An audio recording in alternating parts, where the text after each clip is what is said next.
Hello, this morning. It is a little bit chilly outside this morning. I got my hat on. It's still a beautiful morning, a little bit wet out, but birds are singing. And it's very nice out here this morning, and I just wanted to share a little bit of time with you out here this morning as I was reading through my little time of devotion. I came upon this verse in Mark chapter 6 where Jesus basically was trying to teach, doing some work in his own area, and he was doing some healing and different things. But it said that he couldn't do much work there because the people were offended at him. And that's what it says in verse 6 of Mark chapter, verse 4 of Mark chapter 6.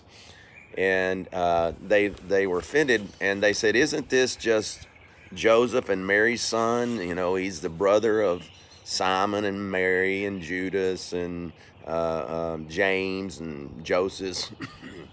um, and so I wondered about this because if you watched the sermon on this past Sunday, you know, John the Baptist had the question about, "Is this the Messiah? Are you the coming one?" And Jesus had made the statement that look around and see what the things that's going on. You know, people are being healed, the gospel's being preached, and he said in that chapter, in Matthew chapter 11, verse 6, I think it was, he said, "Blessed are those who are not offended because of me." And so I got to thinking about what does that mean to be offended at him, and when it Mark chapter 6 seems to say that it is the idea of taking Jesus as something very familiar, something that has no right to give you direction in your life. And those people there in his own country had become so familiar with him as being the carpenter's son. Nothing more than a normal, everyday person that you just carry stuff to fix or want you to build a little project. And so I got thinking, maybe do I take him too lightly? Have I grown up with the stories of Jesus, just the normal Bible stories that I have taken him at my, I guess, too lightly throughout my life to say, oh, it's just another story, it's just another message, just another lesson. And instead of taking on and saying, okay, wait a minute, he is the Lord of my life. He is king. He is able to do more than I could ever ask or imagine. He wants me in a relationship with him. And sadly, these people here, because of the familiarity, were offended at what he was saying, as if they thought he was thinking they were better than him or something. That's what I gather out of it.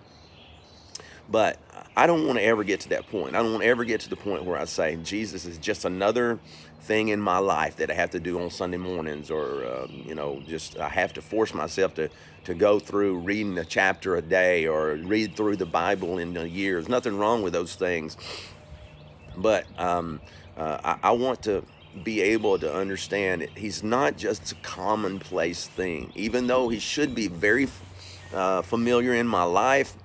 I should know him. I should understand him. I should walk with him on a daily basis. I don't want to take him as just, man, you're just, all you are is something I carry something to be fixed every once in a while, like a carpenter. I got a broken relationship, I go to you and get that fixed. I have a need in my life, I go to you and get that fixed. No, I don't want him just to be that, but I want him to be more than that. I want to walk in a deeper relationship with him. Some people think that would make it hard for their life. But in Matthew chapter 11, he says, hey, come unto me, all you who are labor and heavy laden, and I will give you rest. He said, take my yoke upon you. And he said his yoke was light and easy.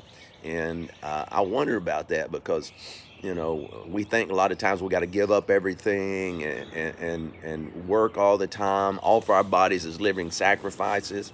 But it seems to say that if we don't take him too lightly, if we understand his call upon our life is to live for him every day, and then begin to live in that, it will be an enjoyment for our life. And so today, as you try to contemplate these days about how we are to be the church when we're not at the building, we get a better understanding of the fact that we are the church.